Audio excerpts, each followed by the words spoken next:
Shalom. Nah, hari ini saya akan berbicara tentang harapan yang baru bersama Tuhan.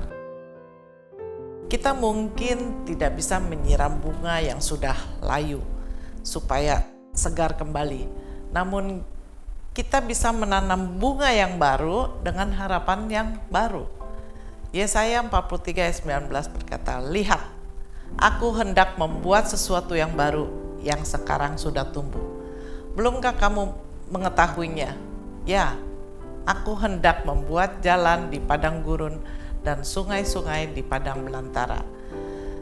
Kita tidak bisa mencegah kerusakan dan kita juga tidak bisa mencegah kegagalan.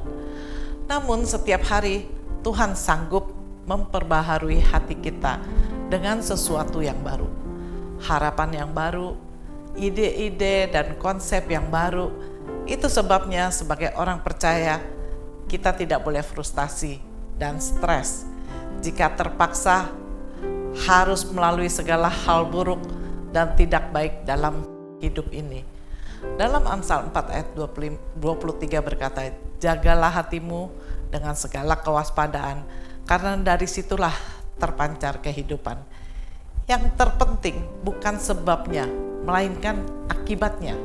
Itu sebabnya perhatikan dan jaga hati kita, jangan sampai rusak dengan kekecewaan dan iri hati. Ketahuilah, segala apapun yang terjadi adalah ujian dari iman. Agar semakin hari kita semakin percaya untuk berserah pada kehendak Tuhan. Yakobus 3 ayat 16 berkata, "Sebab di mana ada iri hati dan mementingkan diri sendiri, di situ ada kekacauan dan segala macam perbuatan jahat." Ingin selalu menang dan lebih hebat dari orang lain adalah pemicu egoisme dan iri hati yang mengacaukan tatanan Allah dalam hidup kita.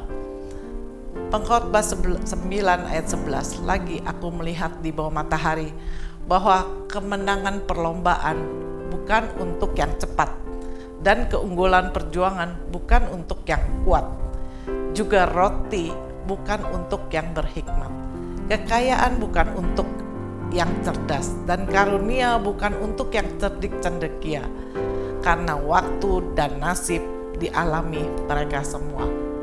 Saudara, santai saja, jangan pernah takut dikalahkan orang lain.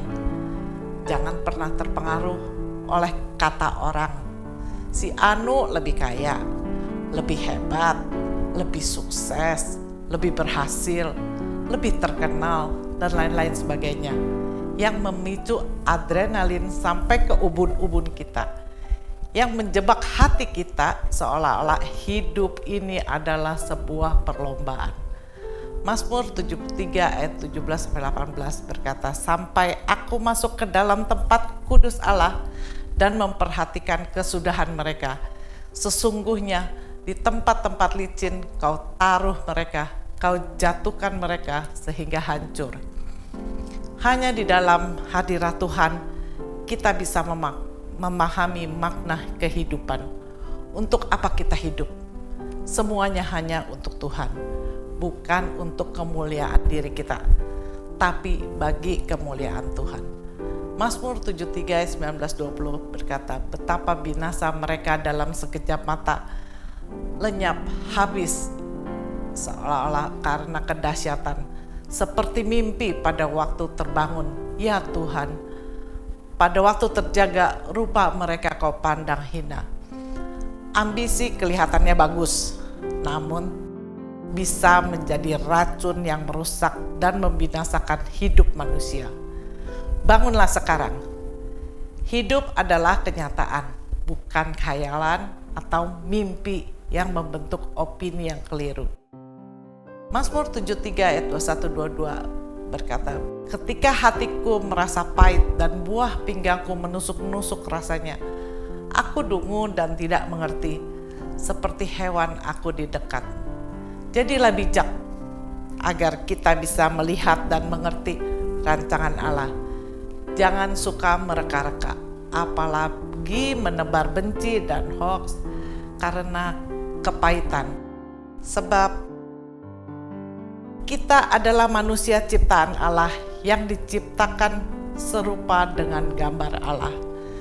Mazmur 73 ayat 23-24. Tetapi aku tetap di dekatmu, engkau memegang tangan kananku, dengan nasihatmu engkau menuntun aku, dan kemudian engkau mengangkat aku ke dalam kemuliaan. Segala kemuliaan milik Tuhan. Terimalah nasihat Allah melalui kebenaran firman-Nya.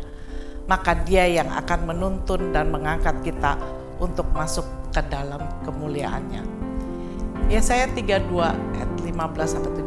Sampai dicurahkan kepada kita roh dari atas, maka padang gurun akan menjadi kebun buah-buahan, dan kebun buah-buahan itu akan dianggap hutan. Di padang gurun selalu akan berlaku keadilan, dan di kebun buah-buahan akan tetap ada kebenaran. Di mana ada kebenaran, di situ akan tumbuh damai sejahtera, dan akibat kebenaran ialah ketenangan dan ketentraman untuk selama-lamanya. Mari kita nikmati saja hidup ini apa adanya. Di dalam Tuhan selalu ada harapan, damai sejahtera dan sukacita. Puji Tuhan. Haleluya. Amin.